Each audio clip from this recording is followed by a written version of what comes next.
வந்து வெடிஞ்சிருச்சு. வெங்காயத்தை போட்டுருவோம்.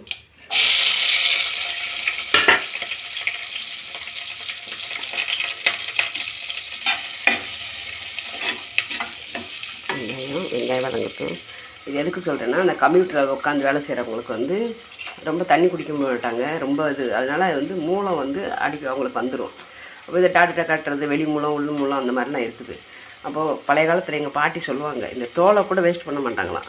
அவங்க எங்கள் பாட்டி துவையல் அரைச்சி கொடுத்துருக்காங்க. எப்படின்னா, இதை நல்லா கழுவிட்டு காய வச்சு இது துவையல் அரைச்சி இதில் எதுவுமே வேஸ்ட் பண்ணக்கூடாது அப்படின்னு சொல்லுவாங்க. அதனால தான் இது வந்து ஒரு கிடச்சிச்சின்னா ஒரு மாதத்தில் ஒரு 2 வாட்டியாவது இதை எடுத்துக்கோங்க. இது ரொம்ப நல்லது. இது கருணக்கிழங்கு. இதுக்கு பேர் வந்து கருணக்கிழங்கு. இது காரம் நல்லா வந்து ஃப்ரெஷ்ஷாக இருக்கிறத வாங்கி சாப்பிட்டா தொண்டையெல்லாம் காரம். அதனால் கொஞ்சம் நல்ல பழசாக ஆனதை வாங்கி நல்லா இப்படி குக் பண்ணி வேக வச்சு வச்சுக்கணும் தனியாக. அதுக்கப்புறம் இந்த மாதிரி இதெல்லாம் வதக்கி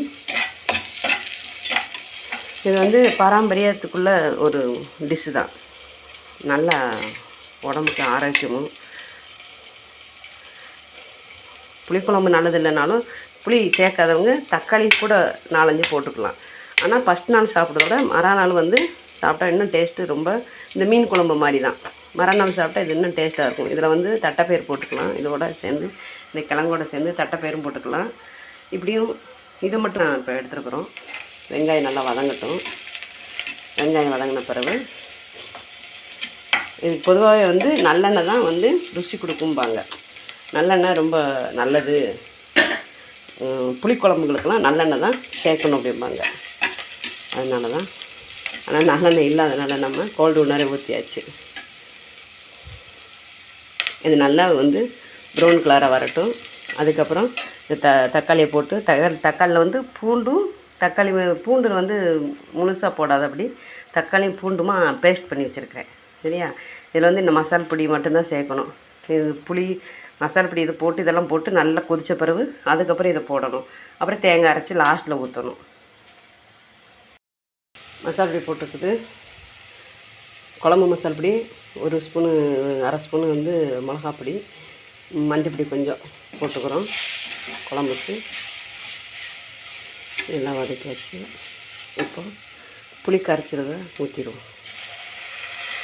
அவ்வளோ வடிகட்டி கூட பாருங்க, உள்ள மண் இருக்குது பார்த்திங்களா, நைஸ் மண் இந்த இதெல்லாம் இருக்கும். அதனால தான் இதை வந்து பார்த்து புளியை மட்டும் இதாக இருக்கணும். புளி சேர்க்கட்ட தக்காளி நல்லா அரைச்சி ஊற்றிங்க கூட கொஞ்சம் கூட நல்லா இதாக இருக்கும். ஆமாம், தண்ணி ஊற்றிக்கோங்க கொஞ்சம். நான் அரைச்சி வச்சேன் குழம்புக்குள்ளே எல்லா இதுவும் போட்டாச்சு, மசாலாலாம் போட்டாச்சு. கொதிச்சிச்சுன்னா போதுமானது.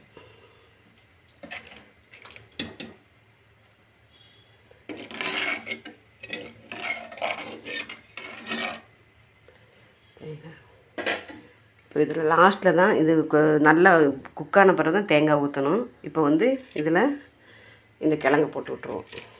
அதோட குக்காகட்டும். நல்லா குழஞ்சிட்டா ஒன்றும் இல்லை, நல்லது தான். அதனால்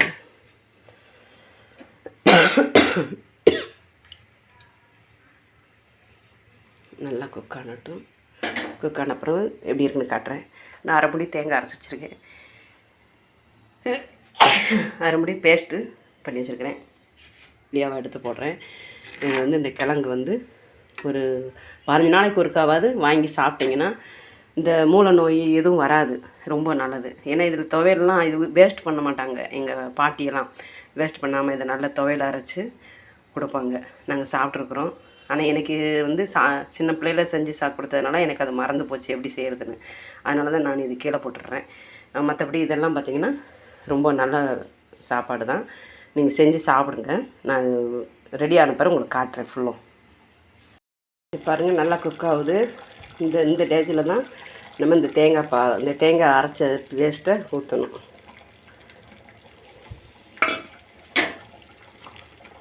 பார்த்தீங்களா? அவ்வளோதான். இந்த குழம்போட இன்னும் கொஞ்சம் நேரம், ரொம்ப நேரம் கொதிக்கணும்னு அவசியம் இல்லை. கொஞ்சம் நேரம் கொதிச்சா போதும். ரொம்ப தேங்காய் போடணுன்னா போடலாம், அவங்கவுங்க ஆப்ஷன் தான். தேங்காய் போடாமையும் செய்யலாம். அதனால் தேங்காய் போட்டால் கொஞ்சம் ஸ்வீட் தன்மை கிடைக்கும். அதுக்காக கொஞ்சம் தேங்காய் போடுறது. ஆமாம், பாருங்கள், ஆஃப் பண்ணிட்டோம் அடுப்பை. எவ்வளோ இது மண் சட்டினாலும் அவ்வளோ நேரம் குக் ஆகுது. எல்லாமே முடிஞ்சிச்சு குழம்பு. இதில் கொஞ்சம் வந்து மிளகுத்தூள் மட்டும் கொஞ்சம் தூக்கிக்கோங்க. இப்படி எப்படி சிக்கனுக்கு மிளகுத்தூள்லாம் போடுறீங்களோ அது மாதிரி இது புளிக்குழம்புக்கு மிளகுத்தூள் போட்டால் டேஸ்ட்டு கொஞ்சம் நல்லாயிருக்கும். அதனால் மிளகுத்தூள் போட்டுக்கோங்க. போதுமானது.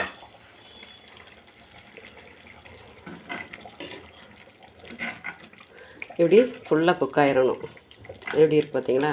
இந்த கிழங்கு அவ்வளோவா தெரியாமல் நல்லா இதாக மசிஞ்சிருச்சு. அவ்வளோதான் இந்த சமையல். பிடிச்சிருந்தா லைக் பண்ணுங்கள், சப்ஸ்கிரைப் பண்ணுங்கள், சப்போர்ட் பண்ணுங்கள். என்ன உங்களுக்கு தெரிஞ்சவங்களுக்கு இந்த வீடியோவை அனுப்புங்க. இது ரொம்ப நல்ல மருத்துவ குணம் உள்ள ஒரு கிழங்கு, உடம்புக்கும் ஆரோக்கியமானது. என்ன மீண்டும் அடுத்த வீடியோவில் பார்ப்போம்.